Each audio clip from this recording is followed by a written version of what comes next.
그거 왜 맛있어? 몬스터버스 시리즈의 네 번째 작품인 영화 고질라 vs 콩은 킹콩의 9번째 실사영화이자 고질라의 33번째 실사영화로 기존 몬스터버스 시리즈의 단점으로 꼽혔던 막장 스토리, 억지스러운 설정들, 개박살난 개연성 등의 단점들을 전부 고치지는 못했지만 대신 한참 괴수들이 싸우고 있는데 중간중간 쓸데없이 리액션한다고 끼어든다거나 하나도 안 궁금한데 계속해서 등장하는 인간들의 분량을 대폭 줄이고 영화의 진짜 주인공인 콩과 고질라의 분량을 확실히 챙김과 동시에 팬들이 가장 원했던 몸짓 하나에 건물이 부셔지고 굉음이 울려 퍼지는 콩과 고질라 이 두 괴수의 화끈한 액션씬을 완벽하게 연출함으로써 오락성 하나만큼은 역대 괴수물 중 최고였다는 극찬을 받았고 추가로 2021년도 박스오피스 최종 성적 무려 8위를 기록하며 흥행 역시 대성공한 작품입니다. 단 예외적으로 우리나라에선 흥행 망했습니다. 콩은 이미 전작에서부터 31.6m라는 거대한 크기를 자랑하고 있었지만 그럼에도 아직도 성장 중인 아성체라는 설정을 갖고 있었기 때문에 이번 작품에선 무려 102m로 크기가 늘어나면서 역대 모든 킹콩들 중 가장 거대한 사이즈로 성장하게 되었는데요. 반대로 119.8m의 크기를 가지고 있는 고질라 같은 경우는 전작에서나 이번 작품에서나 사이즈 면에서는 크게 변한 것은 없으나 대신 전작에선 등 지느러미가 상대적으로 일정하고 가지런했던 반면 2019년 이후 작품부터는 훨씬 더 뾰족하고 불규칙하며 들쭉날쭉 튀어나와 있는 디자인으로 변경되었는데 이는 원조 고질라인 1954년 영화 고지라의 등 지느러미 형태를 참고한 것이라고 합니다. 몬스터버스 시리즈에서 콩과 고질라가 서로 붙게 되는 건 이번 작품이 처음이지만 킹콩과 고질라의 전체 시리즈를 보면 사실 이 둘은 전에 이미 한번 붙은 적이 있었는데 이는 고질라 vs 콩의 원작이라 말할 수 있는 과거 일본 도호에서 만들었던 1962년 영화 킹콩 대 고지라로 때문에 이번 영화 속엔 킹콩 대 고지라에 대한 오마주들이 가득한데요. 과거 킹콩이 줄에 묶여서 풍선에 의해 풍선 뭐예요? 풍선에 의해 수송되었던 장면은 콩이 그물망에 올려져 헬리콥터에 의해 수송되는 장면으로 킹콩이 항아리에 담긴 술을 원샷 때리는 장면은 맛있다. 콩이 워벳의 머리통을 뽑아 뇌수를 드링킹하는 장면으로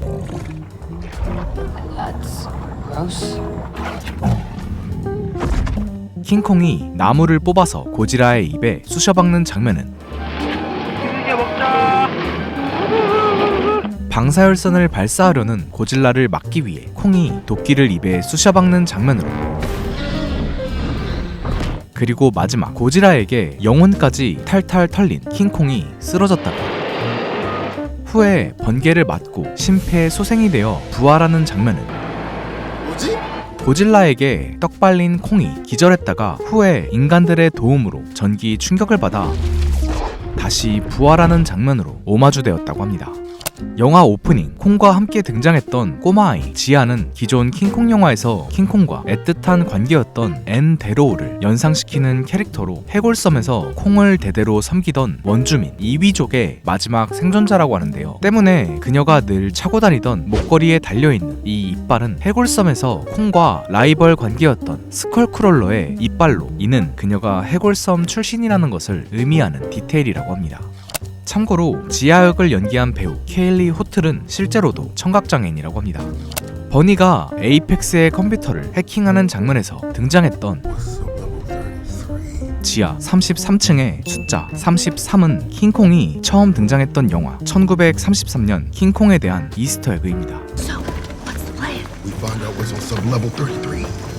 고질라가 에이펙스 본사를 깽판치는 바람에 경비가 느슨해진 틈을 타 버니가 발견했던 에이펙스가 숨겨놓은 이 비밀스러운 동그란 물체는 바로 후에 등장할 최종 보스 메카 고질라의 눈알인데요. 때문에 이를 암시하는 일종의 복선으로 이때 뒷배경에서 들리는 3번의 경고음은 후에 등장하는 메카 고질라 특유의 3번 웃는 소리를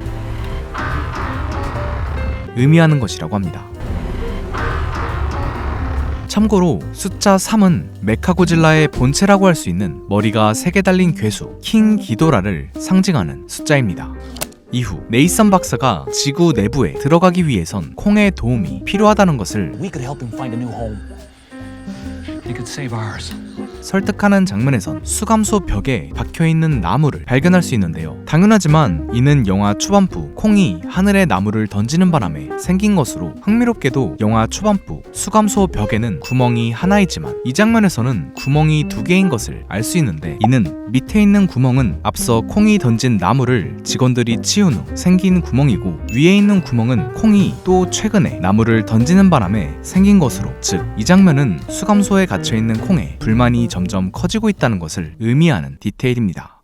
버니가 평소 늘 들고 다니던 술, It's Customary single malt whiskey.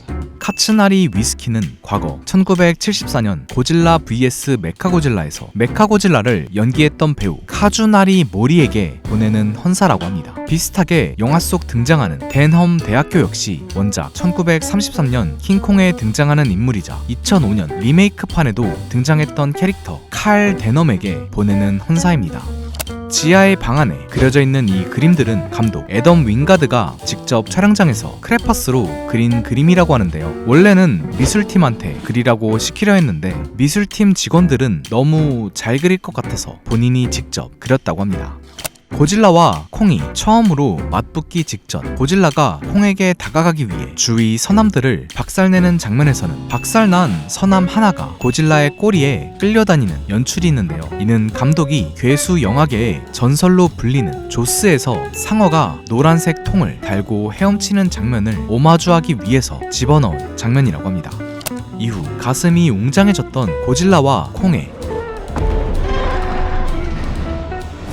첫 대결은 고질라의 승으로 끝이 나는데요. 이때 보면 고질라는 전투가 끝나자 입꼬리가 살짝 올라가며 미소를 짓고 있는데, 후에 감독이 밝힌 바에 의하면 고질라는 이 전투에서 단 한순간도 진지하게 싸우지 않았고 마지막에 웃은 이유도 순수하게 그냥 재밌어서 였다고 합니다. 참고로 후에 홍콩에서 콩과 2차전을 벌였을 때도 고질라는 또 한 번 웃고 있는 모습을 보여주는데, 이 역시 감독이 말하길 이때도 고질라는 콩을 별거 아니라 생각하며 싸움을 즐기고 있었기 때문에 웃은 것이라고 하며, 고질라가 진지하게 전투에 임하기 시작한 것은 이후 콩의 도끼에 머리를 맞고 난 이후부터 였다고 합니다. 콩과 탐험대가 지구 내부에 있는 또 하나의 세계, 일명 할로우 어스로 들어가는 장면은 영화 2001 스페이스 오디세이 속 스타게이트 장면에 대한 오마주입니다. 탐험대가 할로워스를 탐사할 때 이용했던 비행선 히브는 1984년 고질라에서 처음 등장했던 비행선 슈퍼 X의 디자인에서 영감을 받아 디자인했다고 합니다. 비슷하게 할로우어스에서 잠깐 등장했던 거대 도마뱀은 설정집에 의하면 포에토돈이라는 명칭을 가지고 있는데, 이는 2005년 킹콩에 등장했던 괴수 포에토돈 페루스에게 따온 이름이라고 합니다. 콩에게 까불었다가 바로 참교육당했던 워베트가 콩의 몸을 휘감는 장면과 콩이 워베트를 위아래로 패대기 치는 장면은 킹콩 시리즈에서 단골로 나왔던 거대 뱀이 킹콩의 몸을 휘감는 장면과 이후 킹콩이 뱀을 위아래로 패대기 치는 장면을 패러디하고 있는 것입니다. 콩이 자신의 조상들의 보금자리에 입성하는 장면에서 콩이 내지르는 표현은 평소 콩의 울음소리와 다르게 조금 더 재지고 날카로운 울음소리가 섞여 있는데요.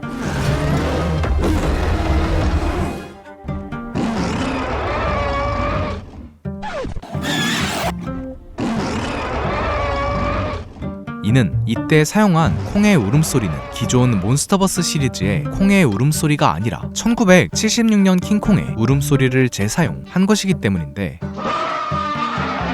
이는 콩이 조상들의 터를 방문하는 만큼 현재의 콩과 과거의 킹콩의 연결점을 상징하기 위해 집어넣은 디테일이라고 합니다.